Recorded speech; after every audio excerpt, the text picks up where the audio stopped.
The scriptures had predicted the resurgence of Vedic knowledge all over the world. Saints had foreseen the appearance of a person who would fulfill this prophecy. The darkness of ignorance would not last for long, for the sun was destined to rise.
The sea have played an important role in the history of India. They have been India's contact with foreign lands. It was by sea that ancient traders came, attracted by India's richness and beauty. And it was by sea that the British had arrived and conquered the country. It was in this enslaved India that I was born on September 1, 1896 in Calcutta, the capital of the country. Europeans and Indians lived separately, although in business and education they intermingled. While remaining loyal to the British Crown, Indians followed their traditional religion and culture. Our house at 151 Harrison Road was situated in North Calcutta. My father, Gaur Mohan De, was a cloth merchant by profession. He was very pious, a devotee of Lord Krishna. He named me Abhay Charan. Mother was 30 when I was born. She was chaste and pious, dedicated to caring for her husband and children.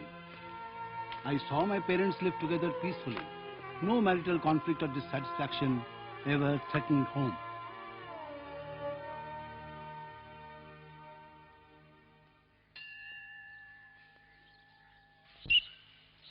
The earliest memories I have are of the Radha Govinda temple, which was situated just across the street. It was a place almost daily visited by our family and relatives. I remember standing at the doorway of the temple, praying and hearing the melodious devotional songs. I would watch for hours together.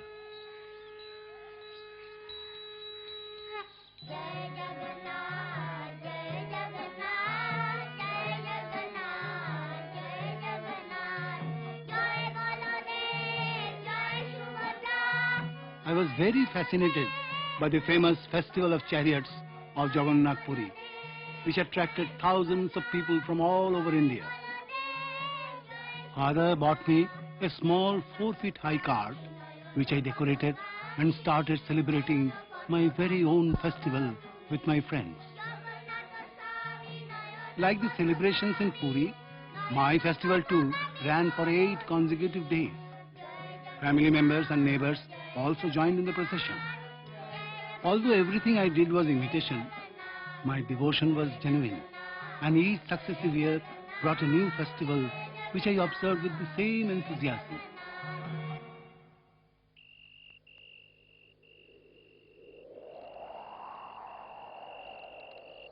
For me, my world was my small house, my loving parents, and my festivals. I needed nothing more. But the world outside was a different one. It was a world of suffering and death. When I was 13, Hindu-Muslim riots broke out in Calcutta.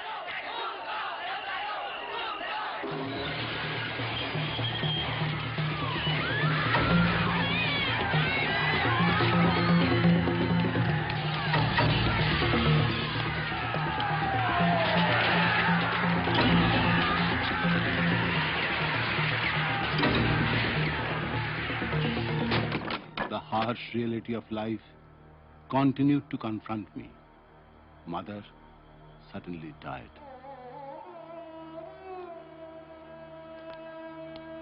Her death was an abrupt lowering of the curtain, ending my tender childhood. I was deeply affected. Father gave me solace.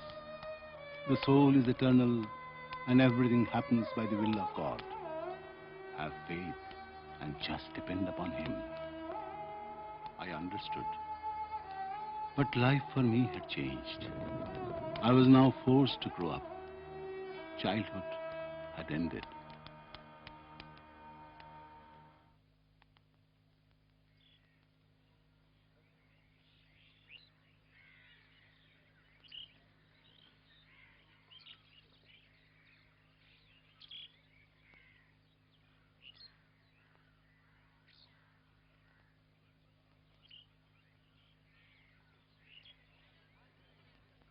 Life in college was demanding. No longer was I free to spend hours at the Radha Govinda temple. That had been a childhood luxury. Now I spend my days within the compound of the Scottish Churches College, studying Western logic, chemistry, or psychology. The atmosphere in college was academic, but the events taking place in the country had their influence. India was passing through a critical period.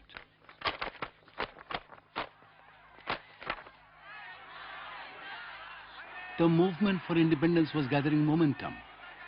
College was strict in forbidding anti-government propaganda, but students were sympathetic to the cause of home rule. Although there were no signs of open rebellion, we sometimes held nationalistic meetings in secret. I heard names well known in India: Surendranath Banerjee, Lala Lajpat Rai, and of course, Mohandas Karamchand Gandhi. I was attracted by him. Gandhi always carried a Bhagavad Gita and spoke of being guided by its philosophy. His personal habits were pure. Gandhi abstained from all intoxication, meat eating, and illicit sex. He led a life of simplicity. I read his speeches and followed his activities. Maybe he could carry spirituality into the field of action.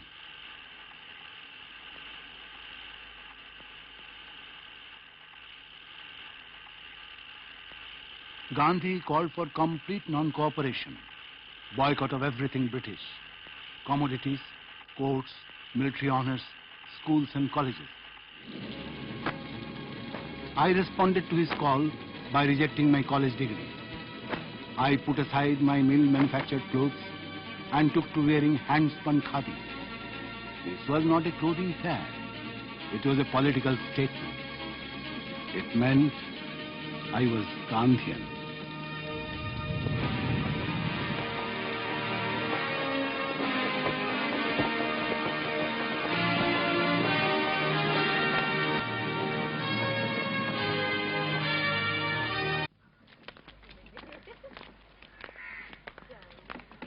Oh boy, you must meet this saint from Mayapur. He is... Oh no, Noren. I know all these saints and gurus.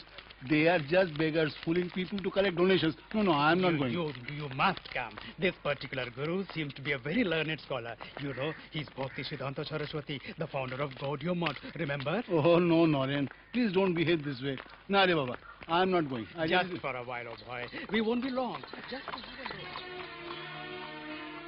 On the roof of the Gaudiya Math Center, Bhakti Siddhanta Saraswati sat with a few disciples and guests.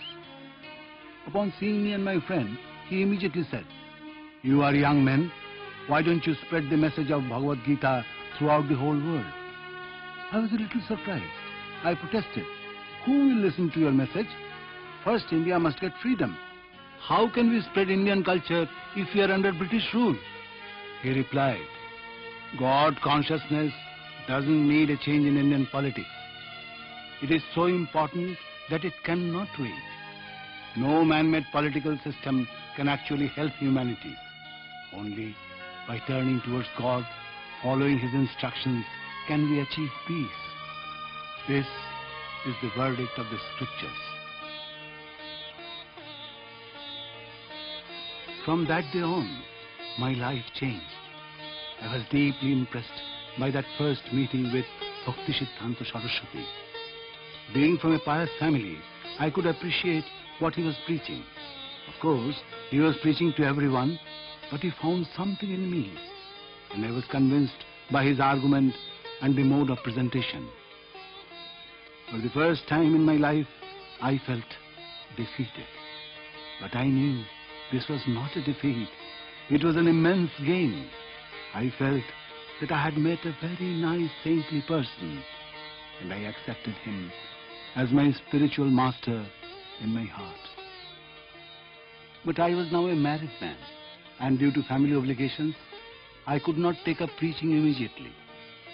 Having shifted to Allahabad, I started a pharmaceutical business and traveled frequently throughout northern India.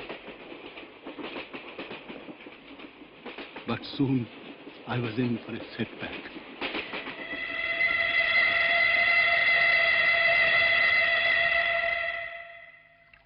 Father passed away. I felt his loss immensely. He was my dearmost protector and friend. After mother's death, my dependence on him had increased, and he had fulfilled his responsibility perfectly, never giving me a chance to complain. For me, he was the embodiment of love and affection, an ideal father who had been careful to raise me as a God-conscious person. He had always desired the best for me, and I knew I could rely upon him. That well-wisher was now gone.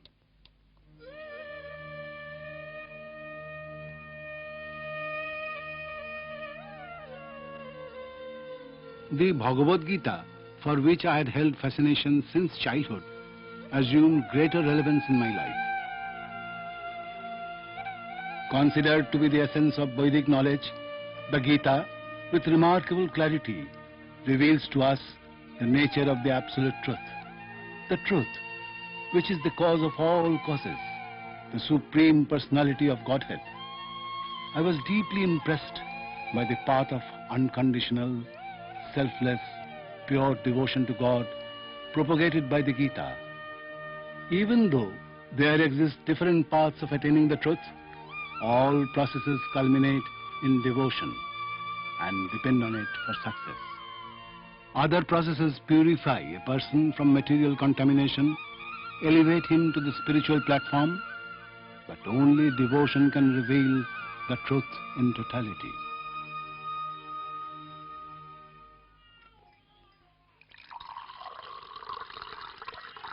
My life was changing, but along with this emerged problems in my family. I had hoped that my wife and children would join me in my quest for the truth. I tried encouraging them, but somehow they did not share my enthusiasm.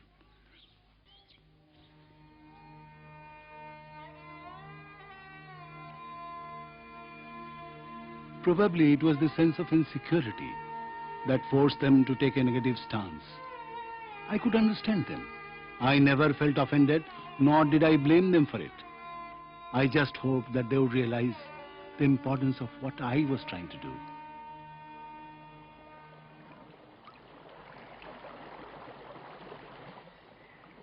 In the autumn of 1935, I was with my spiritual master in the holy city of Vrindavan, taking a walk on the banks of Radhakunda. There had been quarreling amongst some of Bhakti Siddhanta's leading disciples, and this distressed him. If they were fighting now, what would they do after he had passed away? Deeply concerned, he told me, one day there will be fire in the Gaudiya Math, which will spread and destroy. I felt the urgency with which he spoke, and then he directly instructed me. I had a desire to print books. If you ever get money, print books. I never asked my spiritual master any question except one. How can I serve you? In the winter of 1936, I received a letter from him in which he once again repeated the same instruction I had received during our very first meeting. He asked me to preach Vedic knowledge all over the world. I took this letter as a confirmation. Now there was no doubt about the purpose of my life. This was the first instruction I had received from him, and ironically, the last one too. 2 weeks later, Bhakti Siddhanta Saraswati passed away.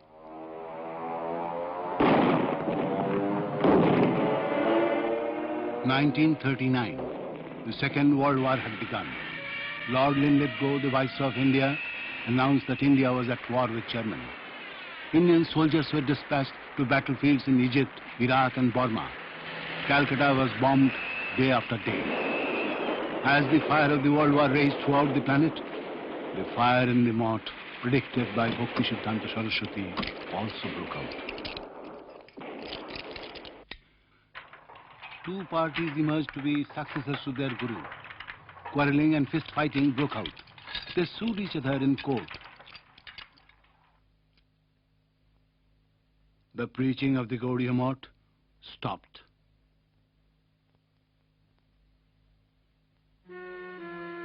Even though I was not involved in the faction fighting, I was deeply affected.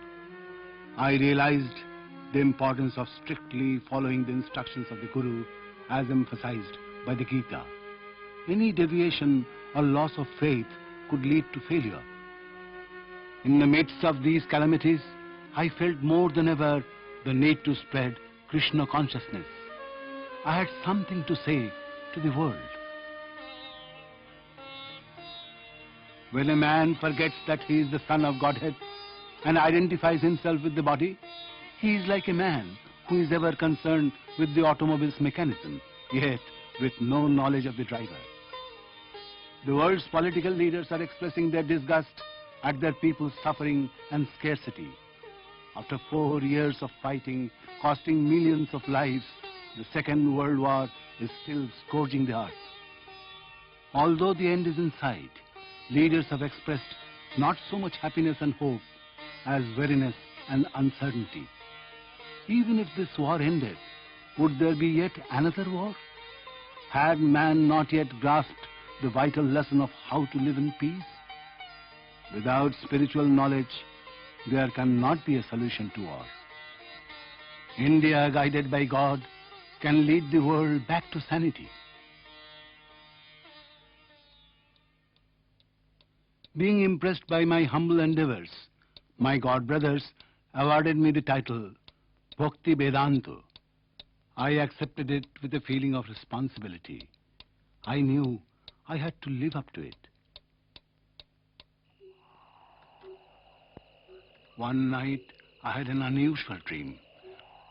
My spiritual master appeared to me beckoning.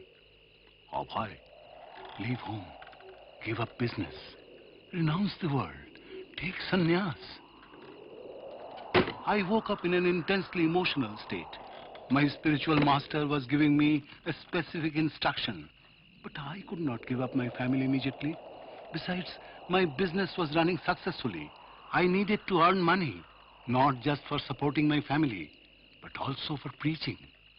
Still, I remain shaken by the dream. 1947.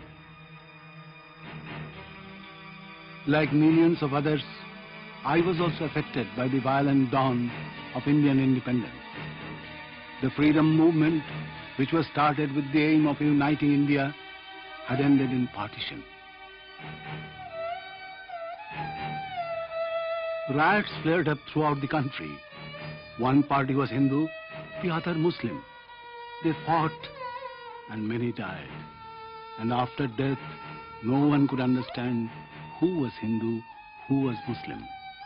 They simply had to be cleared from the road. I was not expecting independence to bring any solutions. Unless the people of the country were God conscious, what change would there be?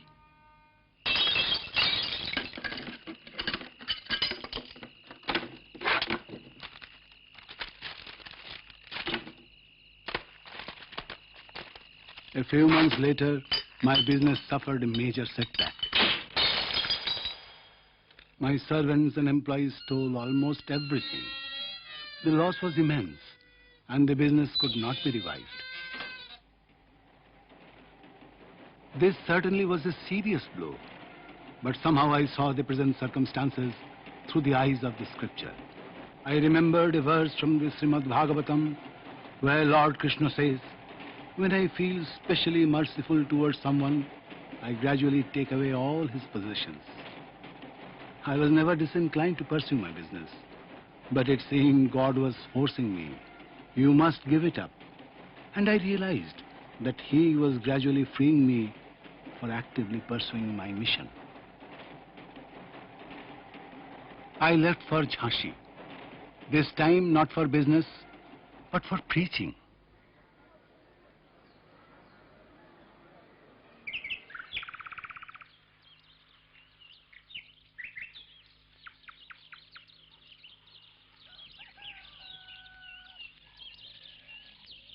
During a morning walk with one of my acquaintances, I spotted the Bharati Bhavan, an old temple complex. I was interested and decided to have a closer look. Across one of the sides of the stone temple, I saw a Sanskrit inscription, Hare Ramo, Ramo Ramo, Hare Hare. This was a part of the Mahamantra propagated by Chaitanya Mahaprabhu, and spreading his teachings was the aim of my life. I considered this inscription a sign from God. Turning to my accomplice, I said strongly, "The Lord has built this building for my use."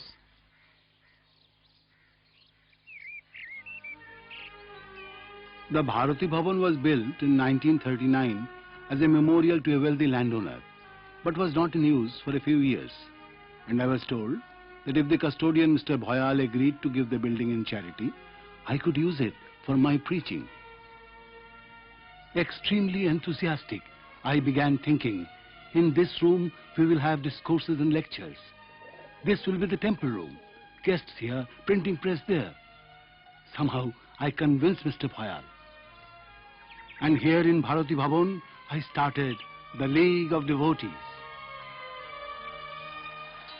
In 1857, Rani Lakshmibai, the Queen of Jhansi, had started a political revolution against the British. The rebellion had then spread to the entire country, posing a serious challenge to the foreign rulers. And now, 100 years later, I was attempting to start a spiritual revolution, which I hoped would engulf the entire world.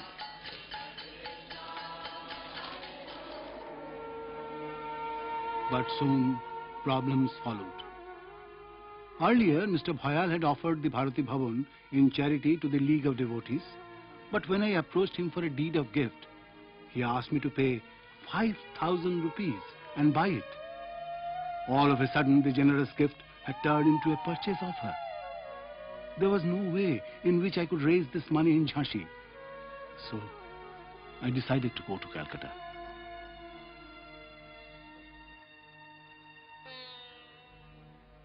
On returning home, I was confronted by the inevitable realization which had been lurking in my mind for many years. I was 58 and it was time for me to retire from family life. This is recommended by the Vedic scriptures. A person is advised to detach himself from his family in the later stages and dedicate himself completely in the service of God. Besides, over the years, I had drifted apart from my family. One day, a serious incident took place. My wife took my copy of the Bhagavatam to the market and exchanged it for biscuits. When I returned home and looked for the book, she told me what happened. I was shocked. A wave of absolute resolution passed over me. I decided to leave home. My relationship with my family, anyway, was a dead one. There was no point in continuing. Now my sons were well settled. Relatives were also there to provide support. There had been many people in past history who had given up their family for a higher cause. They had risked being misunderstood and condemned, and it would be the same for me. But I had to do it. I had fulfilled my duties towards my family. Now I had to fulfill my duty towards the world. As I left, my family thought I would soon be back. But only I knew it was all over. I would never return.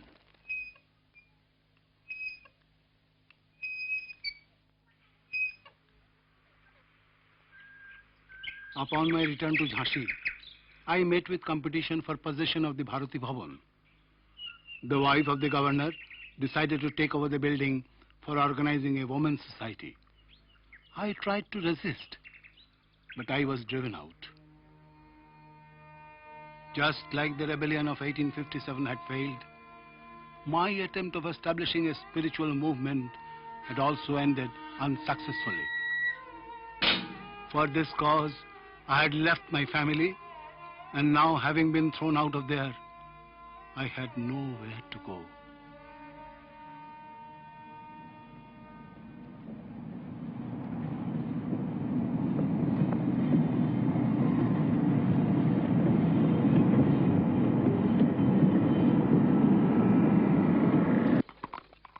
I had been to Vrindavan several times, but they had been brief visits. This time I was going there to stay. Here, 5,000 years ago, my Lord Sri Krishna had manifested his earthly pastimes. This was the most sacred place for all Hindus. To live and die in Vrindavan guaranteed liberation from material sufferings and an eternal existence in the spiritual world.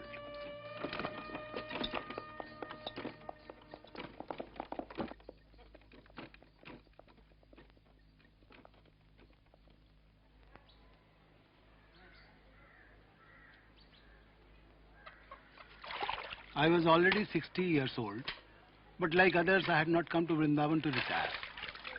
Rather, I had come because it was the ideal place to gain spiritual strength. Here, I wanted to prepare for my mission. On September 17, 1959, at Keshavji Gaudiya Math, I accepted the renounced order of life, Sannyas. Now I was A.C. Bhaktivedanta Swami. For me, accepting this new title did not mean just changing to saffron and giving up family, home, business. This I had already done. It had a greater significance. It was the mandate I required, the irrevocable commitment. Now, it was only a matter of time before I would travel to the West.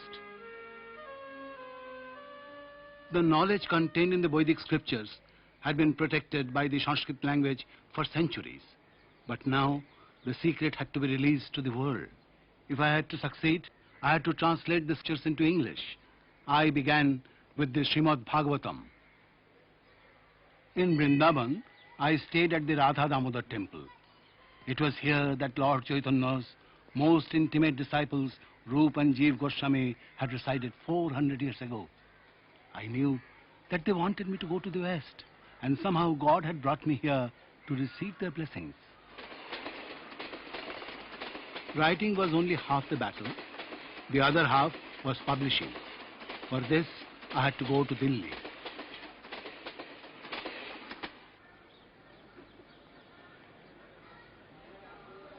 In the heart of Chipiwada, near Jama Masjid, was the narrow entrance of a Radha Krishna temple. On the second floor was a room given to me by a well-wisher, Krishna Pandit. This was my office in Delhi.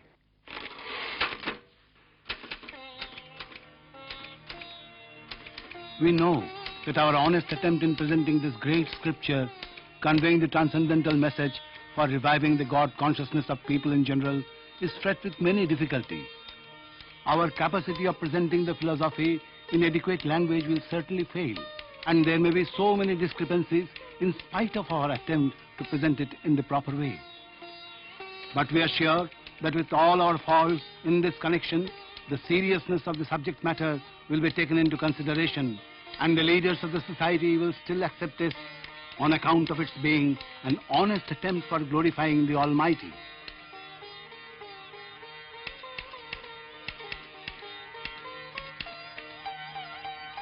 The first volume of the Srimad Bhagavatam was ready. The message of God awaited its readers.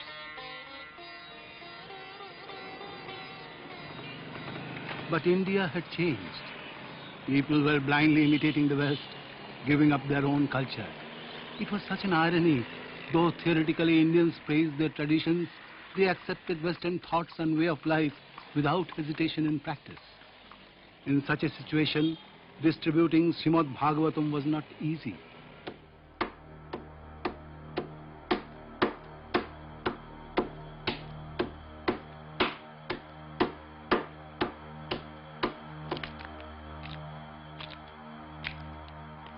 I walked through the dusty roads of Delhi in the intense heat. Sometimes this was difficult to bear.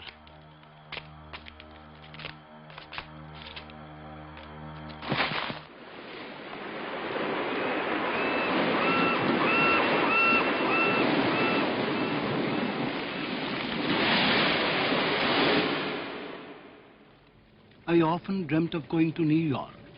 It had become an obsession. But how this would happen, I did not know.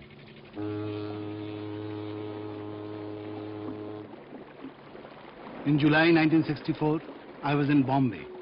The aim of my coming here was to raise funds for my printing. I had visited Bombay earlier, during the days of my business. I was fairly successful then, young and well respected. But now I had come as an old renunciant, alone and poor.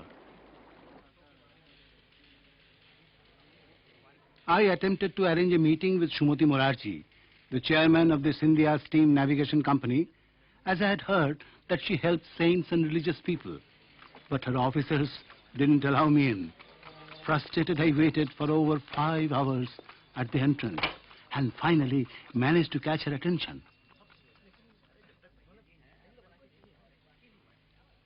As Srimati Morarji went through the typed manuscripts and the published volume of the Srimad Bhagavatam, I watched her with great apprehension.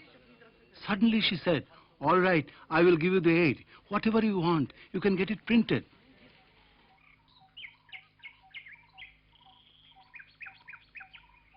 Srimati Morarji appreciated my ideals. She herself was a very pious lady, much interested in Vedic philosophy. She requested me to read Srimad Bhagavatam to her. Every evening, we'd sit together in her garden.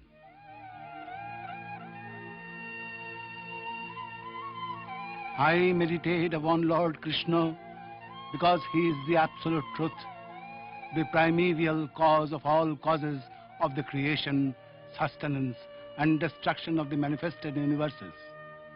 He is directly and indirectly conscious of all manifestations, and he is independent because there is no other cause beyond him.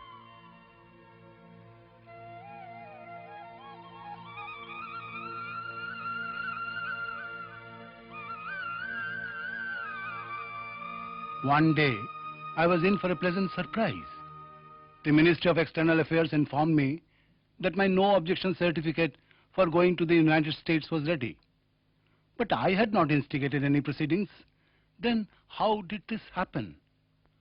I was shown the declaration form signed by one Mr. Gopal Agrawal of Pennsylvania, in which he solemnly declared that he would bear the expenses of my stay in America.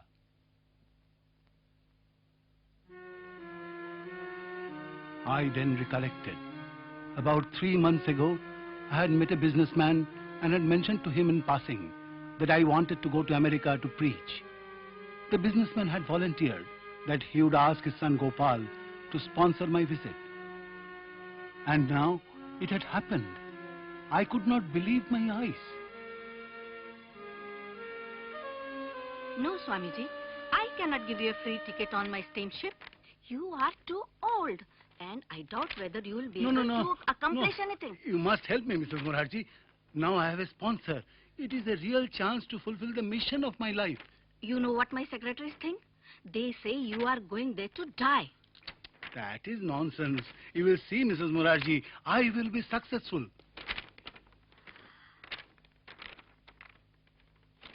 Okay, Swamiji. I will give you a free ticket.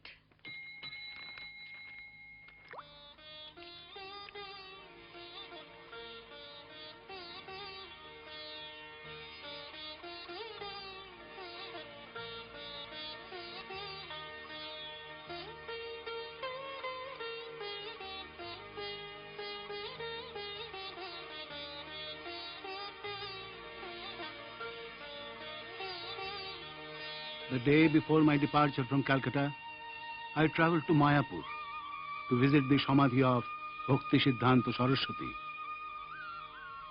I recollected our first meeting. 43 years had passed since then. All along I had struggled to fulfill his instructions. At last I had got a chance and I prayed for his blessings.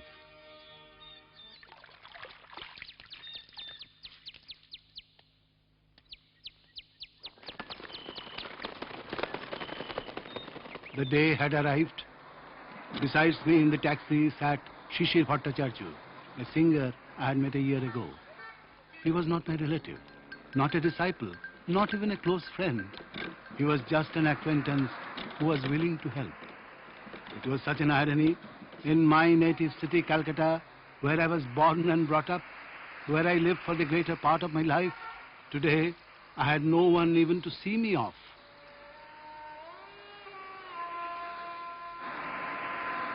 I have my wife and sons, daughters, grandsons, everything. But I have no money, so they are a fruitless glory. Where have my loving father and mother gone? And where are all my elders who were my own folk? Who will give me news of them? Tell me who. All that is left of this family is a list of names.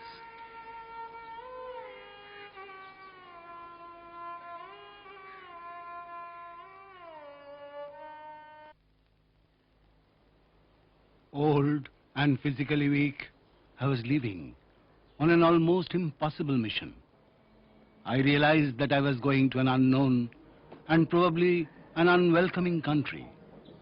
To be poor and unknown in India was one thing. Even in these days of degradation, when Indians, influenced by the West, were giving up their culture, it was still India. It was still the remains of Vedic civilization. Here I had been able to see millionaires, governors, the Prime Minister, simply by showing up at their doors and waiting. A saint in India was respected. The Bhagavad Gita was respected. But in America, it would be different. There had been no one, a lone foreigner.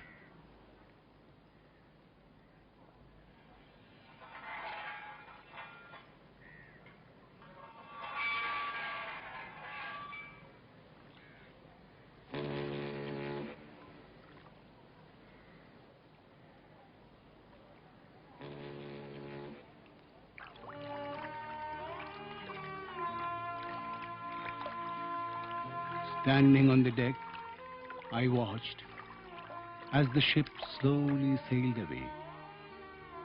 The Indian shore, which drifted further and further away, reminded me of the struggle I had undergone. And the sea before me, on the other hand, reminded me of the struggle that was in store ahead. The British had come to India by sea and had won it over by its strong military might. And now, also traveling by sea, I was making a humble attempt to win over the West for India, not by any weapons, but by the message of love, love of God. With 40 rupees and the handful of possessions I was carrying with me, my mission certainly seemed difficult to accomplish. In fact, I had no idea of how it could happen. But I knew this was Lord Krishna's plan, and so it would surely happen. In fact, the temples already exist, devotees exist, books exist. Only time separates us.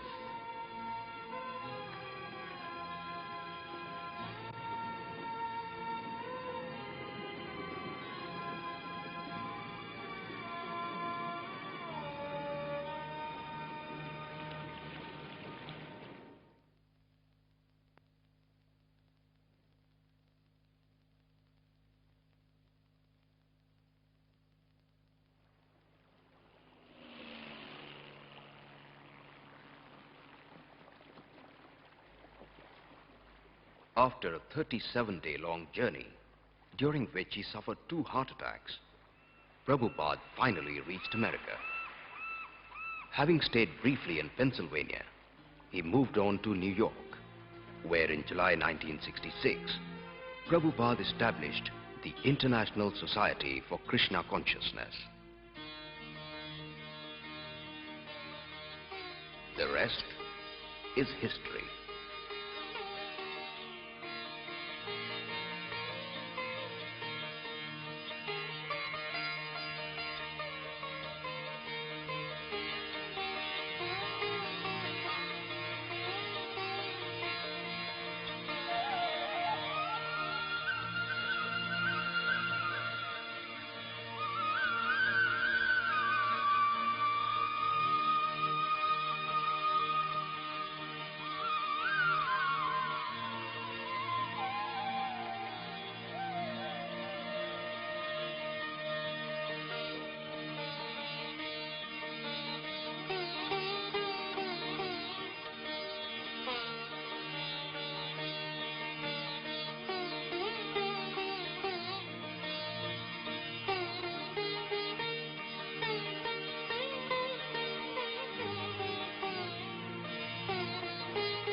Krishna तदीय पदपंकज पंजरांतम अद्यैव विशतु मे मानस राजहंस प्राण प्रयाण समयी कफवात पित्तौ कंठावरोधन विधौ